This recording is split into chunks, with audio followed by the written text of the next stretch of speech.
자, 그 다음에 이제 지역 분석하고 이제 개별 분석이 있는데요. 여기가 분량은 많지 않은데, 그 가끔 시험에 이게 나오죠.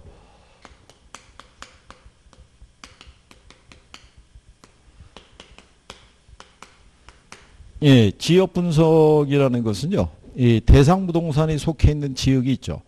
그 지역이 이제 어떤 지역 특성이 있고, 거기에 그 지역 가치에 어떤 영향을 미치는가를 판단하는 거죠. 그래서 결국은 지역 분석을 통해서 그 지역의 표준적인 이용이 있죠. 예, 이거 하고 뭐를 판단하냐면 가격 수준을 판정하는 거죠. 그렇죠? 예. 그래서 표준적 이용이라는 거는 그 지역의 평균적인 이용이 있죠. 그러니까 우리가 지난번에 인 것처럼 여기 감정평가 대상이 되는 부동산이 있죠. 예. 그러면 얘가 속해 있는 지역이 어떤 용도를 중심으로 형성된 지역을 봐야 되는데, 그러기 위해서는 얘 주변에 있는 부동산들이 있죠. 예, 얘가 보편적으로 무슨 용도로 쓰이고 있는지 살펴봤더니 얘네가 전부 주택으로 쓰고 있더라. 만약에 단독주택이면은 일종 전용 주거지역에 해당이 되겠죠. 예, 이런 식으로 평가사가 이 지역을 그러면 무슨 지역으로 보냐면 주거지역으로 보죠. 요게 표준적 이용이에요. 주거지역이. 예. 자, 그랬을 때 얘 말고 주변에 가면은 비슷한 규모의 또 주거지역이 있을 수가 있죠. 예. 그럼 여기도 주거지역이 있는데 여기는 A고 여기가 B라고 그랬을 때 B가 주거 환경이 조금 더 좋아요. B가. 그래서 여기 시세가 뭐 한 3천에서부터 3,500선이에요. 그러면 얘가 주거 환경이 우수한데 그러면 얘는 시세가 이렇게 형성은 안 되겠죠. 그러니까 요거보다 조금 작게 2,400에서부터 2,500 요 정도 시세가 형성이 돼 있어요. 이게 가격 수준이에요. 예. 가격 수준이 지역과 지역 간의 격차를 나타내는 거예요. 예. 요게 구해지면 이 안에서 요 개별 부동산의 가격이 구체화되는 거야. 이 안에서. 그래서 우리가 먼저 무슨 분석을 해야 되냐면 지역 분석을 해야 돼요. 그죠? 그래하고 난 다음에 개별 분석을 통해서 개별 부동산의 상태에 따라 얘가 뭐 남향이고 가장 좋은 곳에 위치하고 있으면 제일 비싸게, 그렇지 않고 동향이고 골목 후미적인 곳에 있고 뭐 그늘진 응달인 데 있으면 제일 싸게, 이렇게 가격을 정할 수 있다는 거죠. 그리고 이제 거기 보시면 의의 양가로 2번에 보면 부동산 가치에 전반적인 영향을 미치는 지역 요인을 분석해서 최유효 사용을 제약하는 표준적 사용이라고 그랬죠. 그게 무슨 얘기냐면 이 부동산의 가치는 최유효 이용 상태를 기준으로 구해야 되는데 그거는 여기에 영향을 받아서 결정이 된다는 거죠. 여기가 주거지역이면 기본적으로 얘는 주택으로 들어가 있어야 되잖아요. 그러니까 얘를 판단할 수 있는 기준을 마련해 준다, 이런 얘기죠. 그래서 이제 궁극적인 목적은 뭐를 판정하는 게 목적이냐면 가격 수준이 있죠. 그리고 이제 대상 부동산의 최유효 이용에 따른 판정 방향을 제시해 준다는 얘기죠. 그리고 이제 사례 자료 수집 범위 있죠.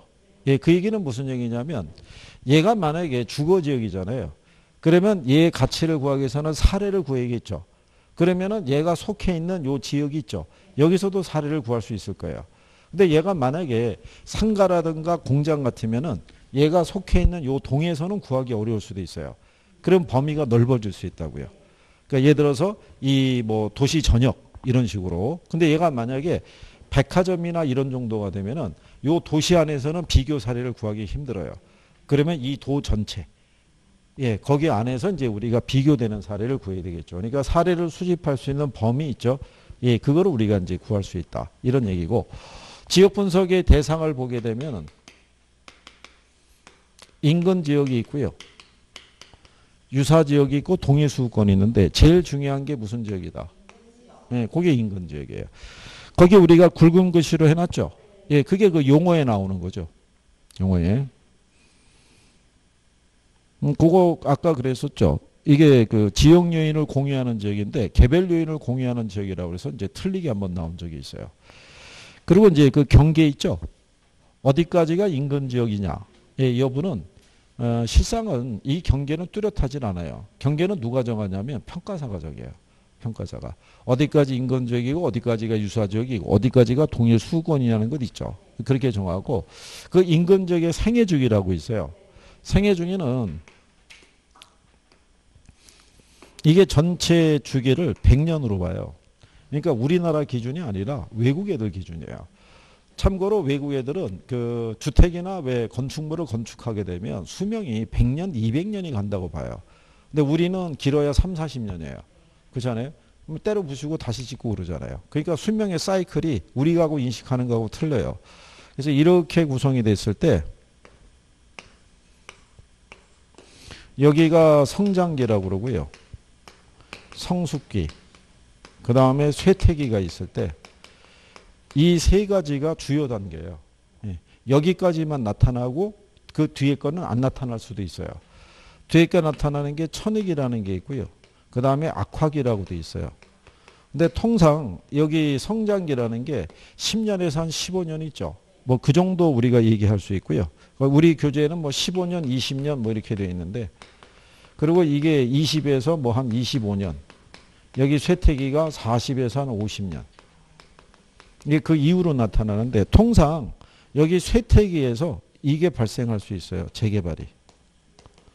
그러면 다시 사이클이 시작된다는 거예요. 그래서 주요한 거는 요거 세 가지예요.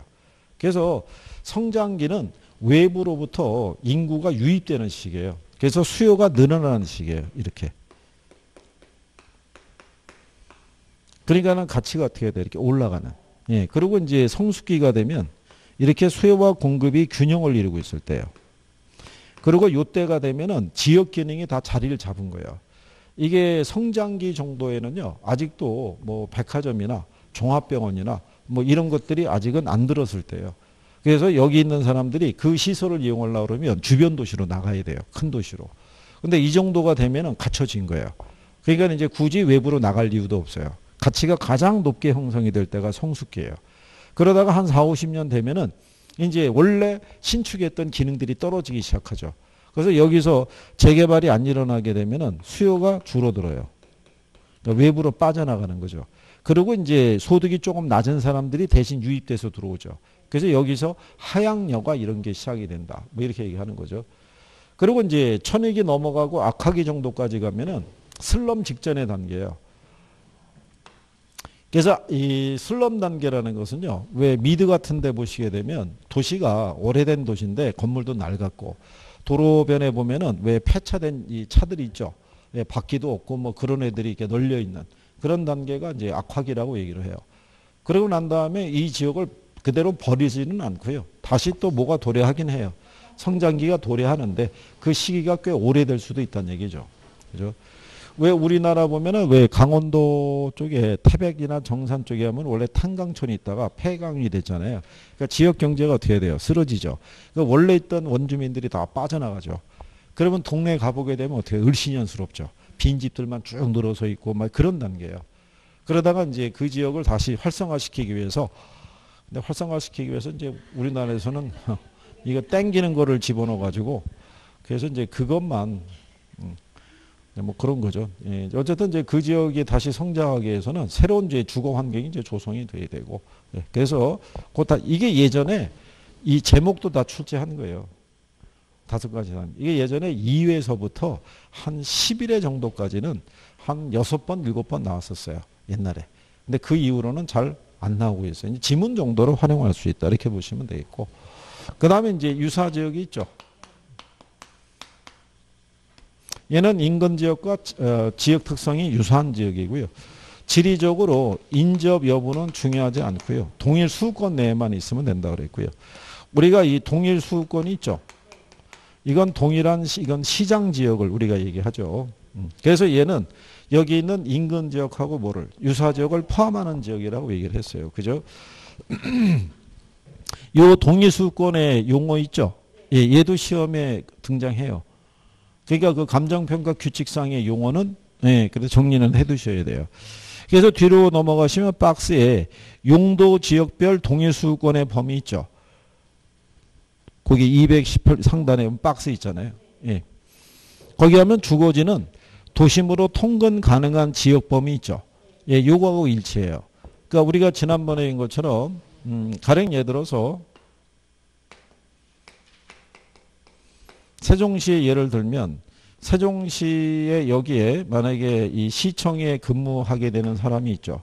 그럼 이 사람이 주거를 만약에 정하게 되잖아요. 그러면은 대전이 있죠. 대전에서도 출퇴근이 가능하잖아요. 그죠? 그리고 이제 고 세종시가 있고 이쪽으로 가면 천안 있나요? 예, 천안에서도 만약에 출퇴근이 가능하면 여기도 동일 수도권이라고 보는 거예요. 이게 그러면 이 사람이 여기다 주거를 정할 수 있다는 얘기는 여기나 여기도 주거를 정할 수 있다고 보는 거죠. 그러니까 여기가 다 동일 수도권이에요. 그런데 이제 이 사람이 만약에 결혼을 해서 아이가 있다 그러면 아이의 교육 환경을 우선시할 거 아니에요. 그러면 이 지역에서 교육적인 환경이 제일 좋은 데 있죠. 그럼 걔는 그 안에서만 주거를 정할 거란 얘기예요. 그럼 범위가 좁아질 수도 있어요, 없어요? 좁아질 수 있다. 주거지에서는 틀리게 줄 수 있는 게 그거밖에 없어요. 통근 가능한 범위하고 일치하는데 범위는 줄어들 수 있다. 근데 없다 그러면 틀리는 거예요. 그래서 그거 생각하시면 되겠고. 그 다음에 상업지는 배우지를 기초로 얘기를 해요. 배우지 아시죠? 상권. 예, 그러니까 예를 들어서 여기 이 건물에 있는 편의점 있죠. 예, 걔네는 배우지의 범위가 이 동네일 거라고요. 동네 주민을 위해서 서비스를 제공하는 거지. 이 도시 전체를 생각하지도 않을 거예요. 근데 마트가 있으면 얘기는 틀려지죠. 마트의 동일수권의 범위는 훨씬 커지죠. 그러면 그 상권의 범위가 크면은 전국을 동일수권을 할 수도 있다 없다? 있어요. 그게 서울에 있는 남대문 시장이 있죠. 전국에 있는 상인들이 다 가니까. 그렇게 넓게도 잡을 수 있다는 얘기예요. 거기에 따라 사례를 수집할 수 있는 범위가 틀려진다는 얘기예요. 그러니까 편의점 정도면 이 도시 안에서 충분히 사례 구할 수 있어요. 근데 백화점 정도 되면은 사례 구하기 힘들어요. 그렇죠? 그러면 아까 얘기한 것처럼 도 전체로 확대하든가 아니면 다른 도하고에 있는 걔하고도 비교해야 되는가 뭐 이런 거죠. 그래서 그런 정도 보시면 되겠고 거기 보면 후보지하고 이행지라고 있죠. 후보지하고 이행지는 전환 또는 이행 전이 있고요. 또는 전환 또는 이행 후가 있어요. 그럼 일단 얘를 기준으로 판단하는 게 원칙이에요. 그러니까 예를 들어서 얘가 농지인데 얘가 택지 후보지로 지정이 됐잖아요. 그러면 택지면은 주거지, 상업지, 공업지니까는 그러니까 동의수권의 범위가 틀리다고요. 그러니까 얘를 기준으로 하는데 뭐가 낮으면 이게 낮으면은 성수도가 낮으면은 전을 기준으로 판단하는 거예요. 지난번에 얘기했지만 정부가 이번에 3기 신도시를 건설하겠다고 그래서 몇 개를 택지 후보지로 지정을 했을 거란 얘기죠. 근데 경제적인 상황이 워낙 어렵다 보니까 이거를 건설을 하거나 공급하기가 쉽지 않은 거예요. 그래서 뒤로 미뤄질 수도 있잖아요. 그래서 다시 재개하기가 기약이 없으면 그러면 그냥 전을 기준으로 판단하는 거예요. 현재 용도를 기준으로. 그래서 그런 정도고요. 그 다음에 이제 개별 분석이라는 게 있는데요. 개별 분석을 해야 되는 이유는 뭐냐면 아까 얘기한 것처럼 지역의 표준적 이용이 있죠. 저게 주거지역이라고 그래서 그 지역 내에 있는 모든 부동산들이 다 주택은 아니라는 거예요. 개별 부동산의 최이용 이용은 부동산마다 틀려요.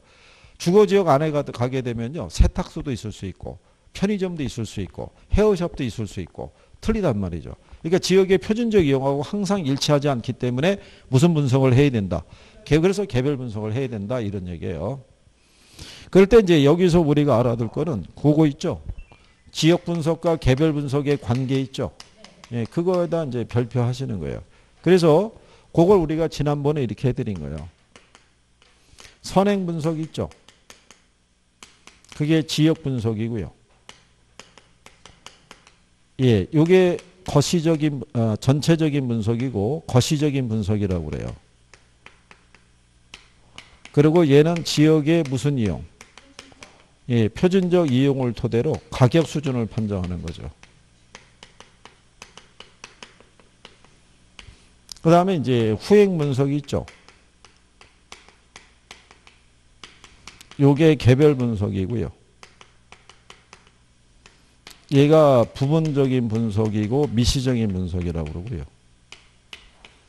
얘는 개별 부동산의 최이용 이용을 토대로 구체적인 가격을 판정한다고 그랬어요.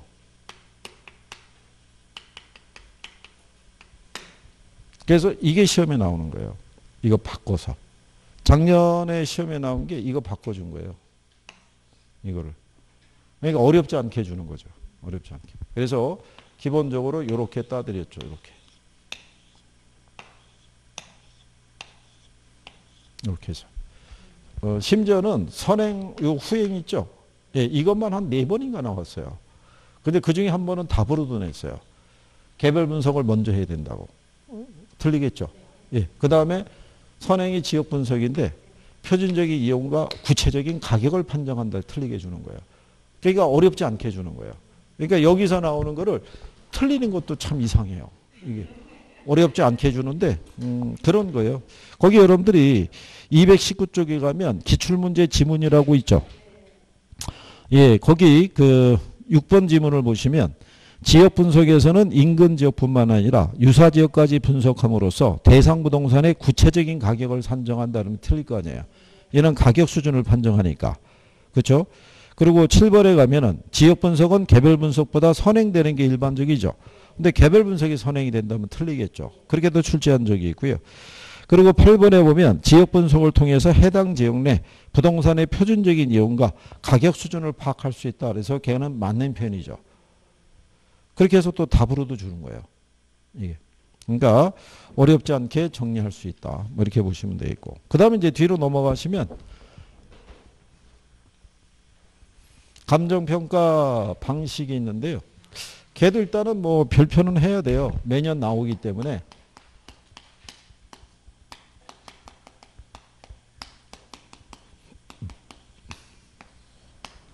근데 근래 감정평가 방식에서 출제가 되는 것 중에 하나는 용어를 기준으로 내고요.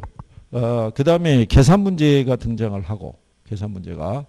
근데 기초적인 개념도 내요. 거기 보시면 박스로 정리해놨죠. 묶어둔 거. 그게 이제 원가 방식이 있고요. 비교 방식이 있고, 그 다음에 수익 방식이 있잖아요. 비교 방식은 우리가, 원가 방식은 비용성. 얘는 시장성. 그 다음에 얘는 수익성의 사고에 기초하고 있다고 그랬죠. 이것도 시험에 낸 거예요. 그래서 우리가 지난번에 이렇게 해드렸잖아요.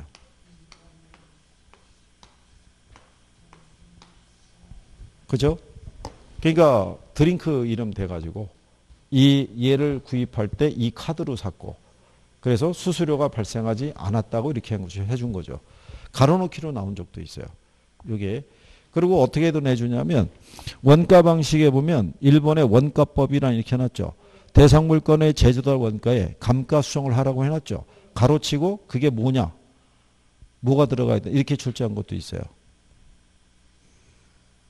그리고 그 밑에 가면은 적산법이라고 있죠.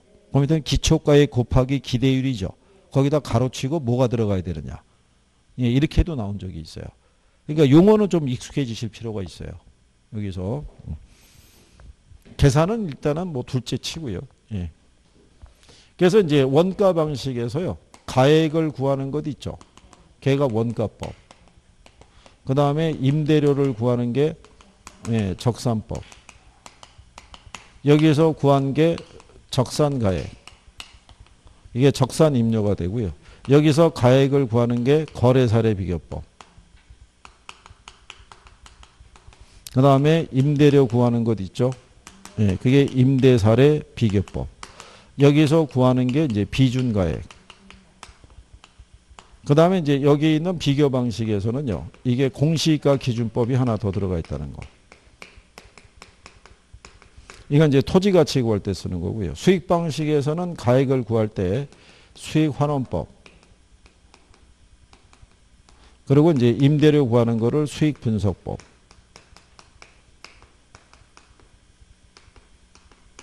그래서 여기서 구하는 거를 수익가액, 수익임료 이렇게 얘기를 하죠.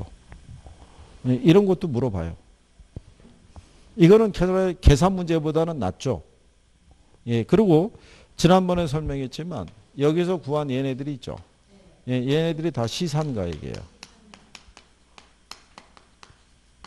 이론적으로는 경제 원리에 하면은 세 가지 방법으로 구한 가액은 다 똑같아야 되는데 현실적으로는 똑같지 못하다고 그랬죠. 그래서 여기서 구한 게 시산가액에서 얘를 조정해야 돼요. 근데 요 조정할 때 산술 평균하면 안 돼요. 예. 각각의 방식에 가중치를 둬서 우리가 구해야 된다는 거.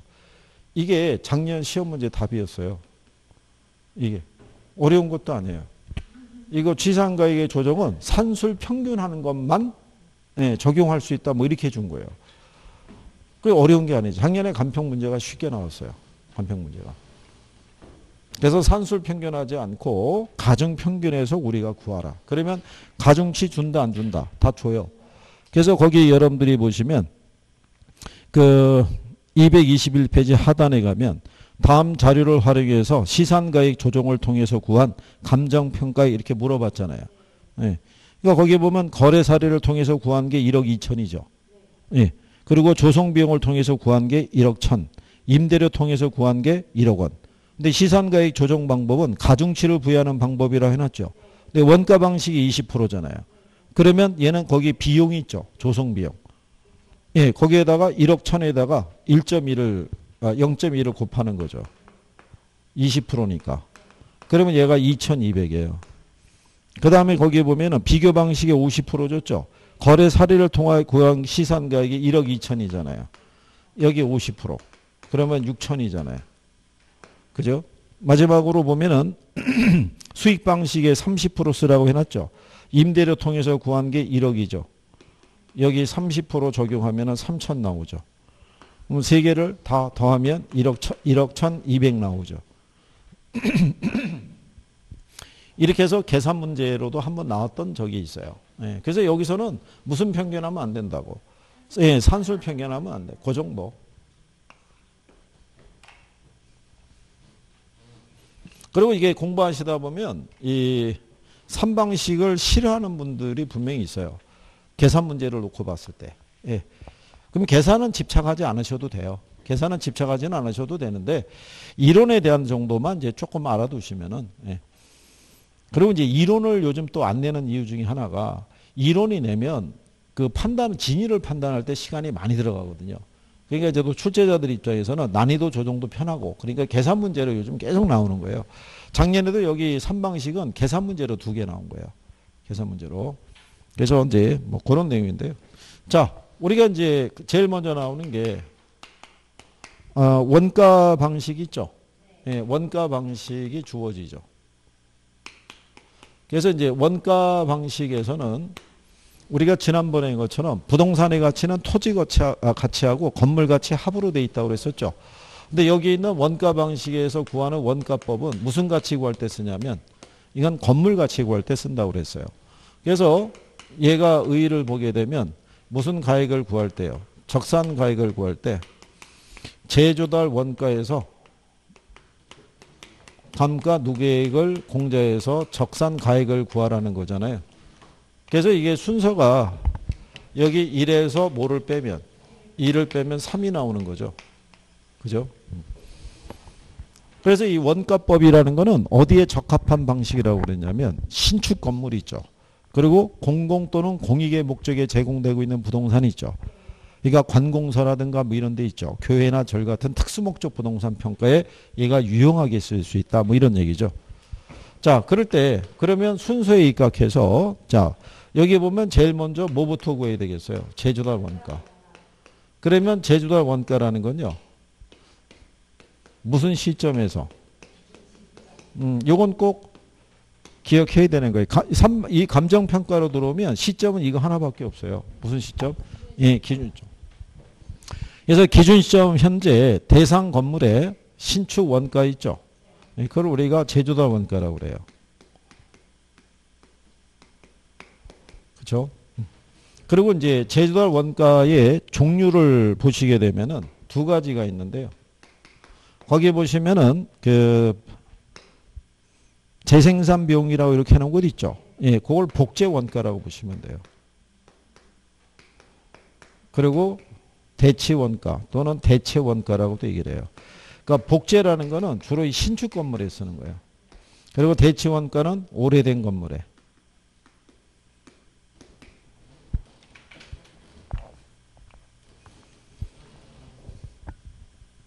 예전에 지문으로 한번 나온 거 외에는 뭐 등장한 적은 없어요. 이게.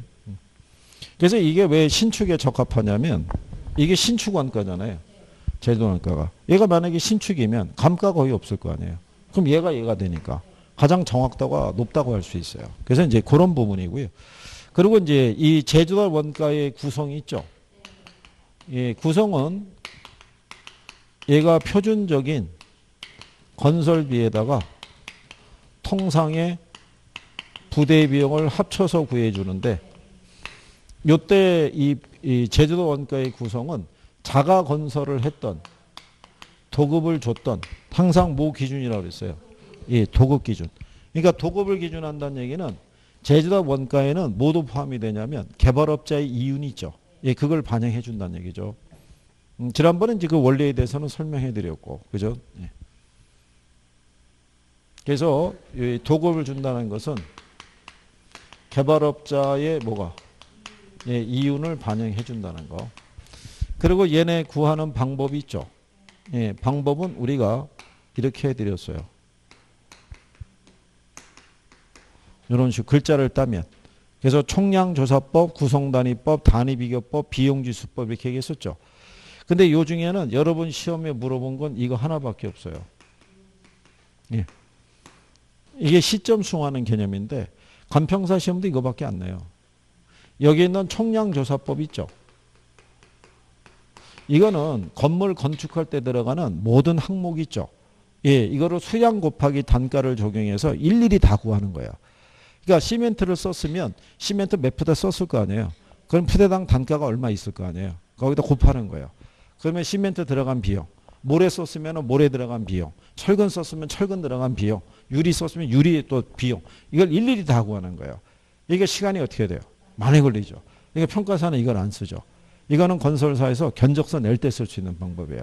이게 간편한 방법을 주로 써요. 비용지수법. 그러면 비용지수법은 어떻게 해서 구해주냐면 거기 예제 있죠. 다음 이 건물의 평방미터당 제주도 원가 물어봤죠. 거기 보면 20년 전에 준공된 5층 건물이 있죠. 대지 면적이 500, 연면적이 1450이잖아요. 여기서는 1450만 기억하면 돼요. 건물에 대한 걸 구하는 거니까. 공사비 내역이 나오죠. 직접 공사비, 간접 공사비가 3억 3천에다가 개발업자의 이윤이 있죠. 걔도 포함해야 된다고 그랬죠. 그래서 총 공사비가 4억이에요. 4억인데 20년 전에 건축 지수가 100인데 기점의 건축비 지수가 얼마예요? 그러니까 20년 사이에 물가가 45% 뛰었다는 얘기예요. 그러면 4억 곱하기 얼마? 1.45 하면 되죠. 그러면 5억 8,600인가 떨어져요. 이거를 연면적인 얼마? 예, 1,450으로 나누시면 돼요. 그러면은 나오는 금액이 얼마? 예, 40만 원 나오죠. 이게 5억 8천이겠죠. 5억 8천 정도. 이렇게. 기출이에요. 이렇게 해서. 근데 이런 형식으로 2번 냈어요. 2번. 이런 형식으로.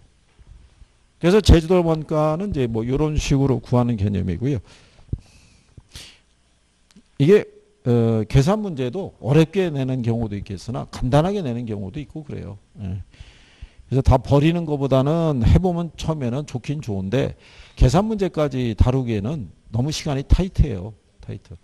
우리가 왜 투자론에 갔을 때 작년에 나왔던 비율 분석법에 의해서 뭐 부채 감당률, 총부채 상황 이런 거 구하는 거 틀린 거 고르라고 그랬을 때 그거 5개 다 구하려고 그러면 시간 많이 걸려요. 그게. 그런데 휘말리면 큰일 나는 거예요. 그 답을 구해도 그거 다 풀려면 한 5분 걸릴 텐데 5분이면 어마어마한 그 시간인 거예요. 그 시간에 간단하게 이론을 푸는 게 훨씬 낫다는 얘기죠. 그게. 그래서 이제 그런 내용이다라는 정도고요. 그리고 아마 이게 인강으로 이렇게 해서 집에서 이렇게 공부하신 분들도 계산에 대한 것은요. 저하고 풀 때는 간단해요. 왜냐하면 저희는 대입하는 방법을 하니까 이렇게 툭툭툭툭 해서 하면 간단하거든요. 근데 여러분이 또 따로 이렇게 모의고사 보면서 풀어보면은 아무 생각이 안 나는 거예요. 그러니까 거기에 집착하실 필요는 없다는 거예요. 예, 계산에 대해서. 예. 그래, 우리는 이렇게 생각하면 되죠. 자, 80문제 있죠. 80문제를 100분에 풀려고 그랬을 때 여기서 마킹하는 시간 10분을 빼면은 실질적으로 우리가 풀 수 있는 건 몇 분이냐면 90분이에요. 타이트하거든요. 근데 우리가 학계론에서 계산 문제 9개 나오는 거 빼버리면은 71문제예요. 71문제를 90분에 푸는 거는 시간적인 부담이 덜하게 된다는 얘기예요.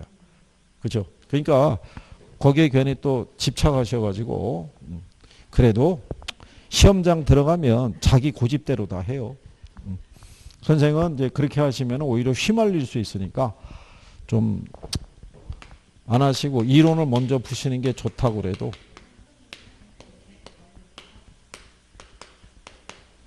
그러니까 본인이 선택을 잘해야 되는 거예요. 합리적으로 판단을 하셔가지고 여러분이 1차에서 우리가 바라는 건 뭐냐면 1차에서 성적순으로 자르는 게 아닌 거예요. 6점만 넘으면 넘어가는 거예요. 그것만 우리가 따내면 되는 거지 굳이 100점에 도전할 이유는 없다는 얘기예요. 그렇지 않겠어요?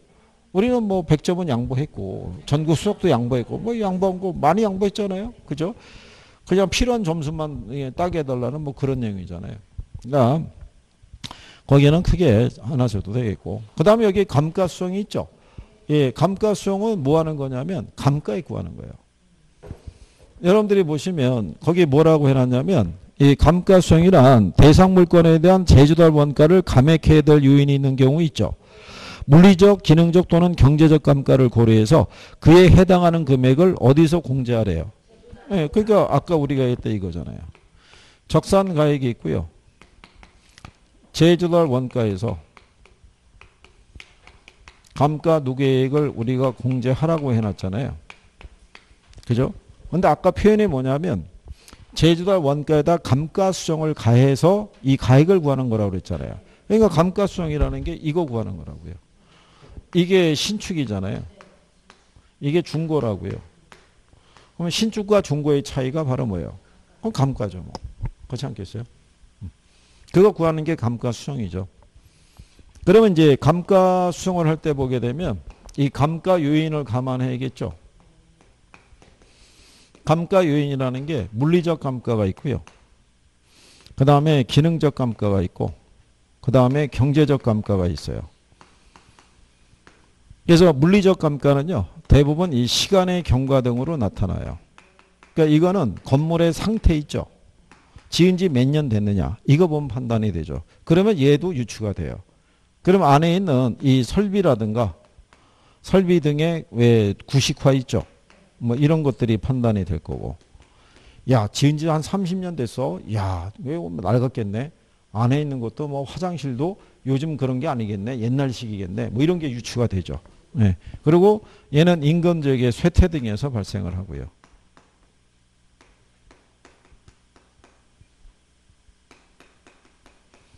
그래서 이제 여기에 결부되어 있는 게 변동의 원칙. 시간이 지나면 부동산의 가치는 변할 수밖에 없다는 거예요. 그 다음에 얘가 무슨 원칙? 균형의 원칙. 기능적 감가. 얘가 무슨 원칙? 적합의 원칙. 이것도 시험에 한번 나온 거예요. 원가법을 적용할 때 균형에 문제가 있는 애들이 있죠. 과잉 부분은 이걸 기능적 감가를 적용해야 되는데 경제적 감가 적용했는데 틀리게 한번 출제한 적도 있어요.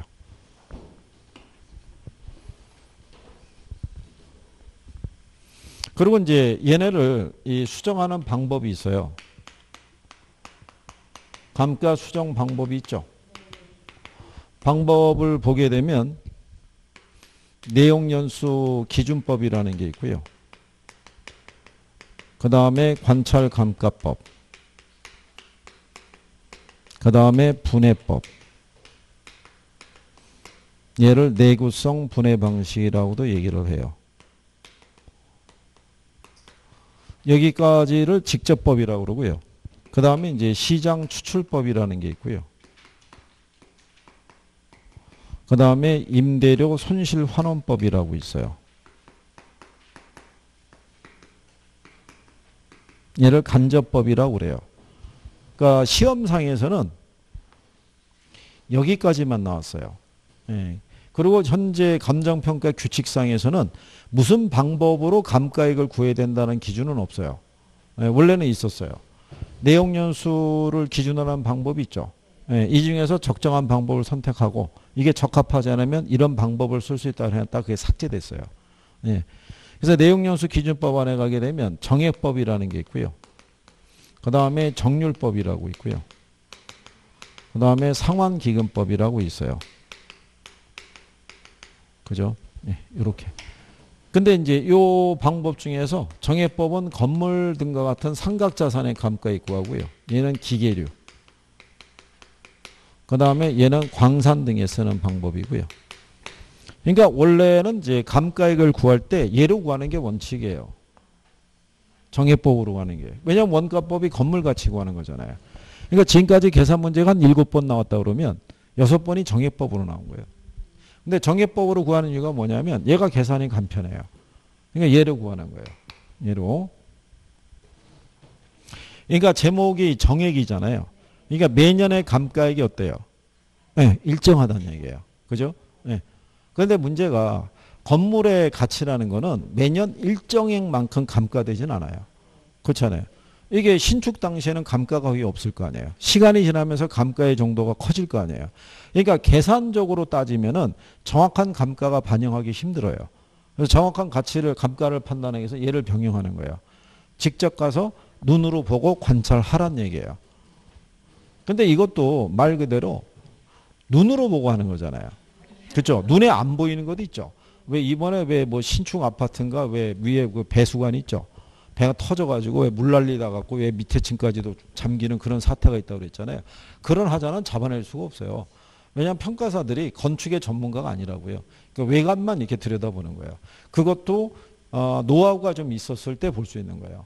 그러니까 이것도 한 뭐 실무 경력이 한 3, 4년 이상 돼야 가가지고 한번 들여다볼 수 있는 거지. 예. 솔직히 우리가 자격증을 시험 학교에서 자격증을 땄잖아요. 땄다고 해서 여러분들이 전문가는 아니죠. 냉정하게 얘기하면. 그러니까 시험 점수로만 합격을 했다는 것 뿐이죠. 그러니까 현실적으로는 여러분들에 대한 그 실무 연수 있죠. 예, 최소 못해도 3개월 이상은 시켜줘야 돼요. 3개월 이상을.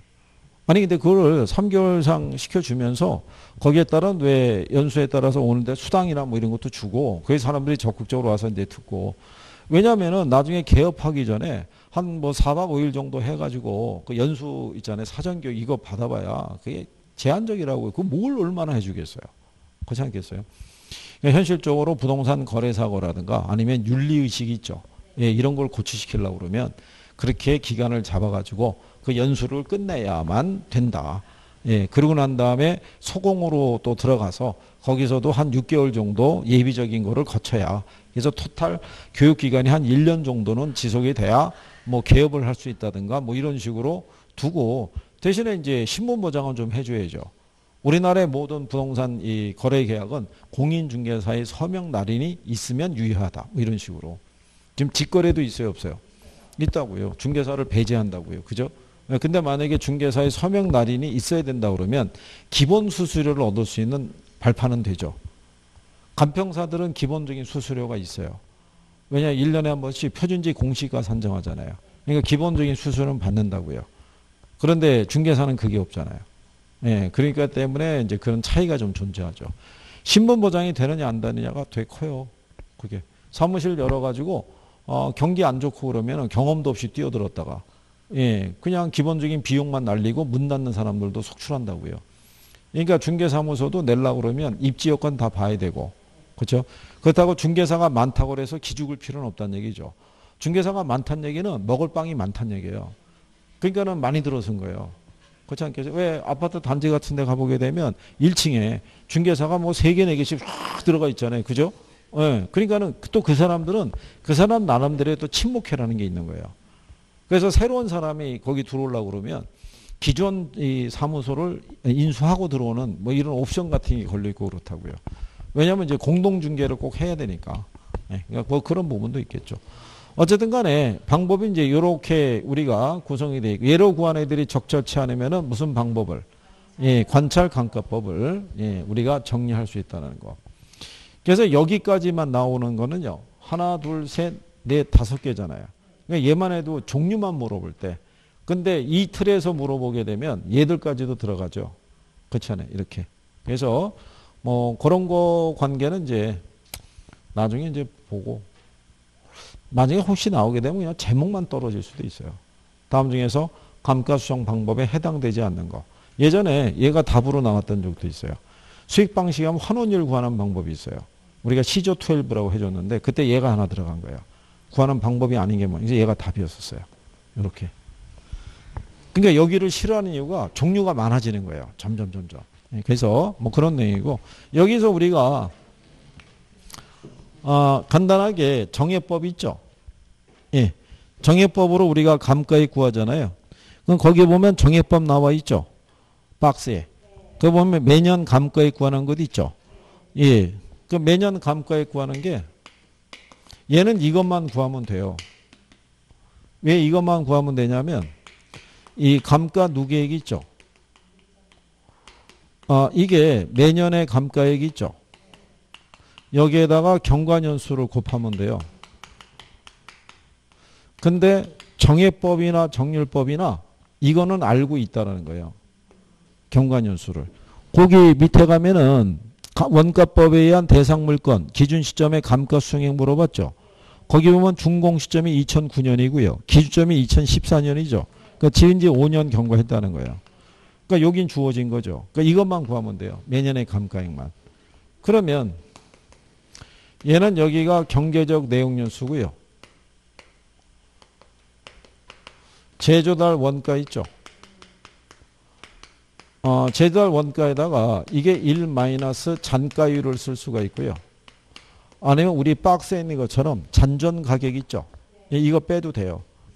근데 거기 보시면 뭐라고 해놨냐면 감가수행은 정액법에 의하고 그 내용연수 만료 시에 잔존 가치율이 몇 프로래요? 10%. 근데 거기 보면 제조달 원가 줬죠. 예. 얼마 줬냐면은 2억 줬어요. 그럼 여기 보면 얘가 2억이잖아요. 근데 잔가율을 10% 줬죠. 그럼 1에서 0.1 빼면은 0.9 나오잖아요. 그럼 2억에 대한 90%니까 1억 8천 나오겠죠. 예, 1억 8천을 경제적 내용수가 50이죠. 예, 1억 8천을 50으로 나누면 360만 원 나와요. 그러면 360 곱하기 5 하면은 1800 나온다고요. 이게 답이었어요. 이게. 그런데 꼭 이렇게 안 하고요. 예, 거기 보면 잔가율 10% 줬잖아요. 2억에 10%면 2천이잖아요. 그럼 2억에서 2천 빼면 1억 8천 나오죠. 예, 그렇게 해도 되는 거예요. 그래서 이제 이렇게 이제 구한 액을 우리가 감가액으로 구하는 방법이다. 그러니까 이제 여기를 힘들어 하시는 게 계산도 해야 되고 저기 용어를 다 숙지해야 되니까 그게 힘든 거죠. 그게. 근데 이제 저기는 이 정해법, 정률법, 상환기금법 중에서 복리에 의한 이자를 유발하는 건 상환기금법 하나밖에 없다고 그랬어요. 기억하시나요? 네. 그래서 이제 뭐 그런 정도만 이렇게. 그리고 여기 관찰감가법은 평가사가 직접 관찰하니까 객관적이다, 주관적이다. 네. 이게 당연히 시험에 한번 나왔죠. 객관적이라고. 그러면 틀리다는 얘기죠. 이렇게 해서. 네. 그래서 뭐 그런 정도 보시면 되겠고요. 나중에 추가적으로 이렇게 하나하나씩 있죠. 이게 부연적으로 설명해 드리는 거는 문제풀이 할 때, 예, 거기 딱 해가지고 거기에 대한 거를 쭉 또 풀이해 드릴 테니까 이론에서 보는 거 하고요. 문제상에서 만나는 거하고는 또 조금 틀려요. 예, 거기서 이제 한번 정리 한번 해보시면 될 거예요. 예, 그리고 이제 뒤로 넘어가시면 이 감정 그 226페이지에 감정평가 목적의 감가수정과 기업 회계상의 감가상각이 있죠. 예전에 이론으로 낼 때 이거 두 개를 비교하면서도 나온 적도 있어요. 예, 지금은 뭐 나온 지 꽤 오래된 것이 되는데 거기에 이 감가수정하고요. 감가상각의 비교 있죠. 일단은 감가수정이 있잖아요. 그리고 기업 회계상의 감가상각이 있을 때 얘는 이거 기준으로 한다는 거. 무슨 원가? 네. 그래서 여기서 감가액을 공제해서 얘는 시장가치 구하는 게 목적이고요. 기업 회계상의 감가상각이 있죠. 얘는 취득원가 있죠. 취득원가에서 감가를 공제해서 얘는 장부가치 구하는 게 목적이에요. 그렇죠? 예, 근데 현실적으로 우리가 매년 이렇게 360만 원이면 건물이 매년 360만 원만큼 감가가 발생할 것이라고 그래서 예, 그렇게 공제하는 거는 기업 회계상에서는 서류상으로 그렇게 금액을 조정할 수 있는데 여기는 현실적인 가치를 구하는 거잖아요. 그리고 매년 감가액이 일정할 수가 없다고요. 관리 상태에 따라 다 틀릴 거 아니에요. 그러니까 여기는 이걸 인정해줘요. 뭐를? 관찰 감가를. 그래서 적정한 현실적인 감가를 산정하는데 얘는 장부상의 가치만 구하면 되기 때문에 얘는 관찰 감가를 인정하지 않아요. 그래서 시험상에서 물어볼 때 가장 대표적으로 물어보는 게 이거하고 이거의 차이점이에요. 그래서 그 정도 구별하시면 되겠고, 그 다음에 그 밑에 가면 적산법이라고 나와 있죠. 임대료 구하는 거예요. 거기서는 뭐 하나 기억하시면 되냐면, 자, 적산법에서는 기초가액이 있죠. 여기에다가 뭐를 곱하고, 예, 기대를 곱하고 그 다음에 필요재경비 있죠. 필요재경비를 가산한다는 거. 그래서 뭐를 구할 수 있다. 적산 임료를. 자, 여기 기초가액의 의미는요. 여러분들이 임대 사업하기 위해서 투자한 자본의 성격인 거예요.